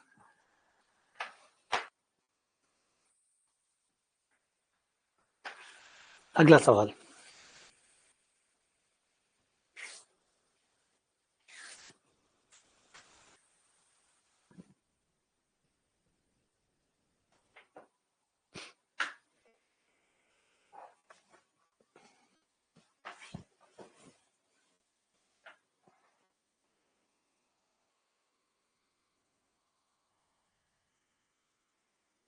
हाँ, ए यूनियन बी में ए इंटरसेक्शन बी भी आता है।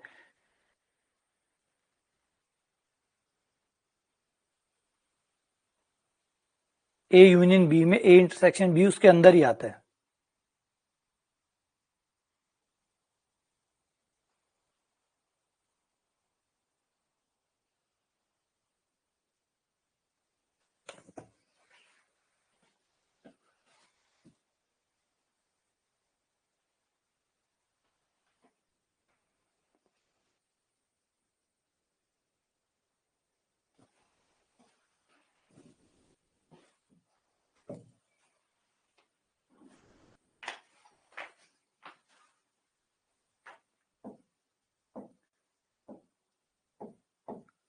अब इसका चित्र बनाओ, पहले देखो क्या आता है।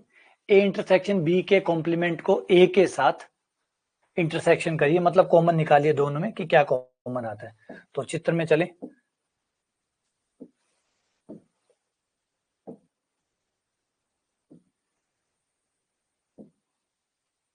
तो पहले मैं चित्र बना रहा हूं। ए इंटरसेक्शन बी, ये होगा आपका ए इंटरसेक्शन बी, है ना। इस ए इंटरसेक्शन बी में से क्या निकाल देना है, ए इंटरसेक्शन बी को निकाल देना है, कॉम्प्लीमेंट कर देना है। तो इसको निकालने के बाद जो बचेगा वो हो गया, है ना। ये आपका हो गया।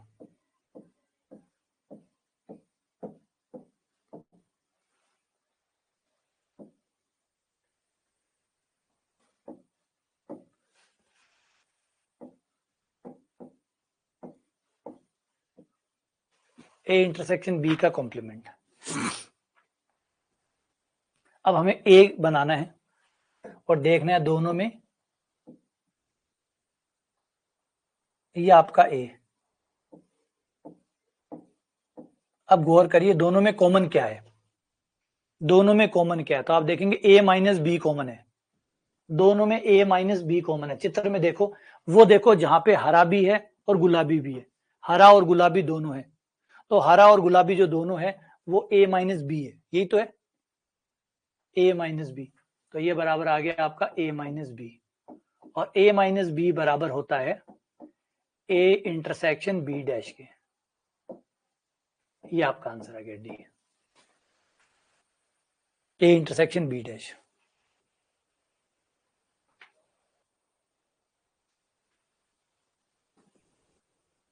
सही है, बढ़ जाऊं आगे। ठीक है, ए यूनियन बी का complement union A dash intersection B किसके बराबर होगा।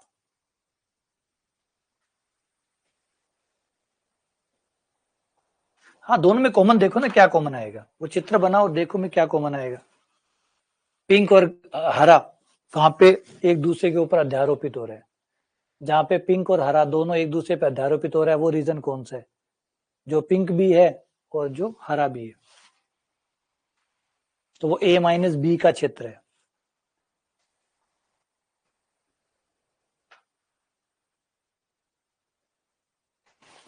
अब ए यूनियन बी का कॉम्प्लीमेंट निकालो, फिर उसे ए का डैश इंटरसेक्शन बी के साथ यूनियन करो, और क्या आएगा। एक एक चीज को पहले बनाओ और फिर दोनों का कॉमन पार्ट देखो क्या आएगा।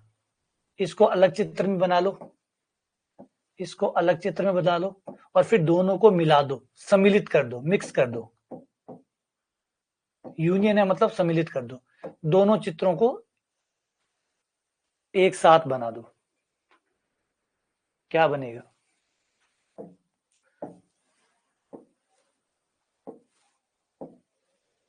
यूनियन कर रहे हो मतलब दोनों चित्रों को मिक्स कर रहे हो।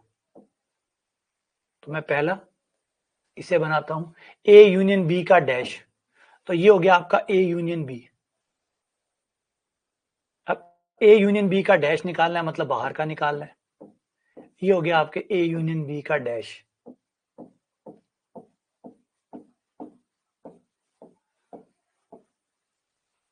ये हो गया आपका ए यूनियन बी का डैश। कॉम्प्लीमेंट या डैश बोल दो, ठीक है। अब दूसरे वाले का चित्र बनाओ।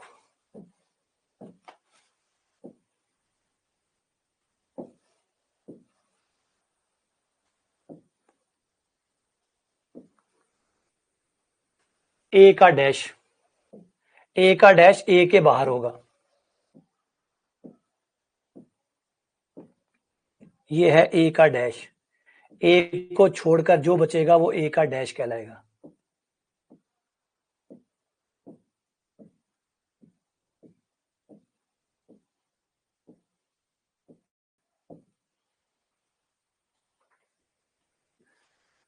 ठीक है, ये हरे वाला हो गया आपका ए का डैश। फिर मुझे क्या करना है, फिर मुझे बी देखना है। बी कौन सा है इसमें, ये बी है।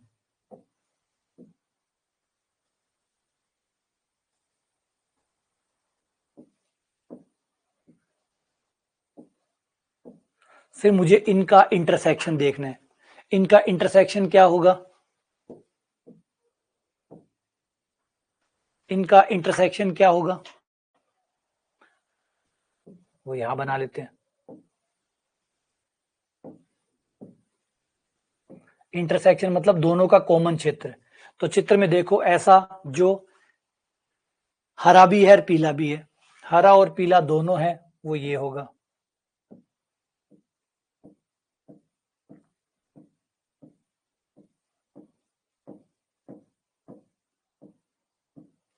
ये है आपका इन दोनों का इंटरसेक्शन,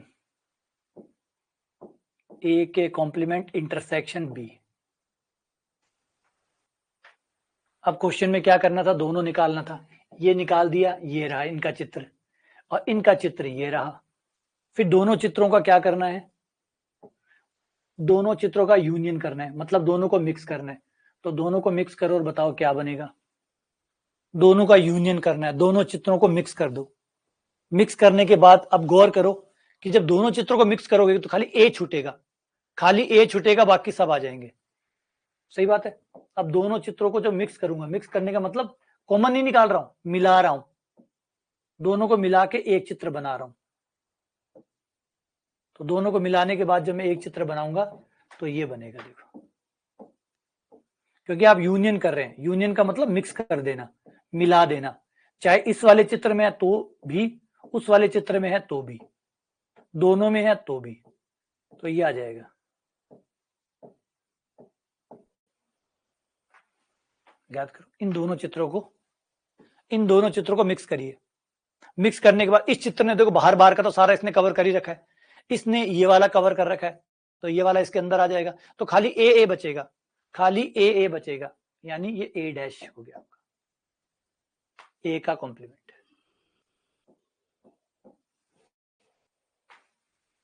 सही है, ये आंसर सही करो। चित्र बनाइए, मजे लीजिए यार, कितना बढ़िया है, उसको एंजॉय करिए। चित्र बनाइए, कितना बढ़िया है, ये चित्र बनाया, वो चित्र बनाया, 2-3 कलर लो, स्केच पेन लो, चित्र बनाओ, देखो एक दूसरे के ऊपर ओवरलैप होंगे तो क्या होगा, कौन कैसा बनाएगा।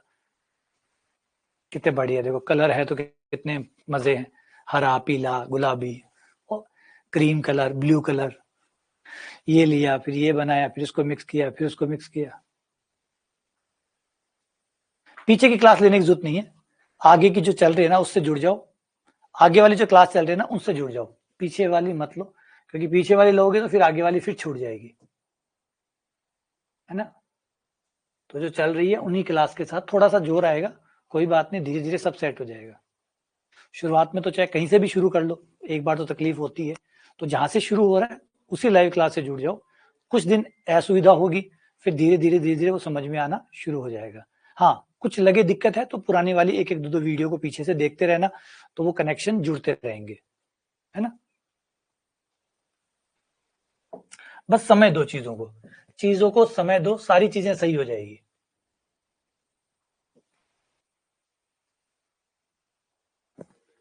आ जाओ अगला क्वेश्चन। यू में 20 अवयव है, ए में 12 अवयव है, बी में 9 अवयव है, ए इंटरसेक्शन बी में 4 अवयव है, और ए यूनियन बी के डैश में कितने अवयव होंगे, ये पूछा गया है। ए यूनियन बी के डैश में, हाँ तो ब्लू पेन भी दो ले लो ना, ब्लू पेन भी दो ले लो। अगर एग्जाम में एक ही ब्लू पेन देते हैं तो दो ब्लू पेन ले लो, एक जेल वाला ले लो, एक बिना जेल वाला ले लो, एक वो ब्लू ले लो जिसकी ब्लू जो है वो हल्का हो, एक डार्क हो। और ये कर सकते हो बहुत सारी चीजें। अगर आपको लाइनें नहीं खींचनी है तो आप स्टार बना लो, एक वाले के स्टार बना लो और एक वाले की लाइनें खींच लो, फिर देखो स्टार और लाइनें दोनों कहाँ आ रही है। क्रिएटिविटी यूज कर सकते हो आप। एक समुच्चय के लिए आप ये यूज कर सकते हो ऐसे ऐसे, और एक समुच्चय के लिए आप लाइनें यूज कर सकते हो। फिर देख लो दोनों, है ना, कोई कहीं भी परीक्षा में एक ही पेन यूज होता है, तो या तो आप एक हल्का और एक गाढ़ा पेन यूज कर लो, या फिर ये पॉसिबल नहीं है तो एक की जगह ये बना दो, एक की जगह ये बना दो, एक की जगह लाइनें बना दो। या फिर और हमारे पास है और भी प्रतीक चिन्ह है तो मैं आपको और दे दूंगा, हैश ले लो, एक को हैश में ले लो। एक बचपन में हम पक्षी उड़ाया, घास और पक्षी उड़ाया करते थे, ये देखो ये वाले भी यूज कर सकते, अच्छे हैं ये भी। बचपन में पक्षी और घास हम ऐसे ही चलाया करते थे। सर्कल तो हमारा ऑल टाइम फेवरेट है ही, सर्कल यूज कर लो। वो कम पड़े, ट्राइंगल यूज कर लो।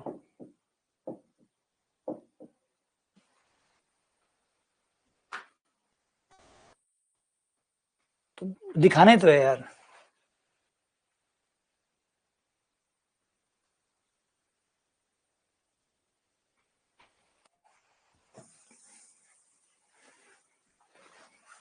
बचपन में कहानी सुनाई जाती है ना, जहां चाह वहां राह, जहां चाह है वहां राह है। अगर चाह ही नहीं है दिक्कत तब है, वहां राह नहीं है। जहां चाह है वहां राह है। अगर इच्छा है तो आप रास्ते ढूंढ लोगे, है ना। बड़ी प्यारी कहानी थी वो, कहानी बचपन में तो चाहे नहीं समझ में आती है, क्योंकि बचपन में तो ऐसे लगता था ऐसे, लेकिन अब बड़े होने के बाद में समझ में आता है कि चीजें इसलिए रुक रही है कि चाह नहीं है। अगर चाह होगी तो राह आएगी, और ये बात आपके जीवन में खरी उतरेगी, चाहे कहीं चेक करके देख लो।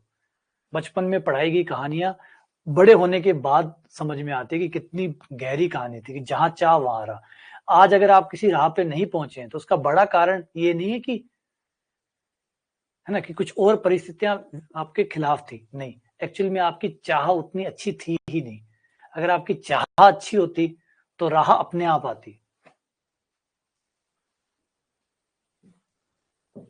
तो ये हो गया आपका, आपको ए यूनियन बराबर हो जाएगा n U minus A union B, n U minus A union B.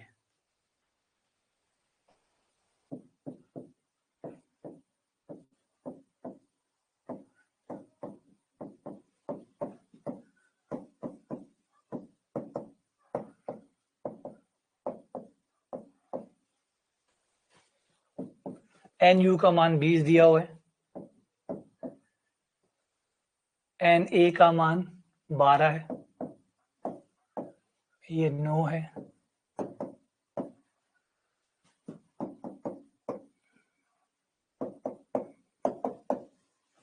ये 3 आ गया। ठीक है, चलो इसी के साथ क्लास को विराम करते हैं और मिलते हैं आप लोगों से अगली क्लास में, फिर मिलेंगे, है ना। ठीक है, बिल्कुल वेन डायग्राम से कर लीजिए।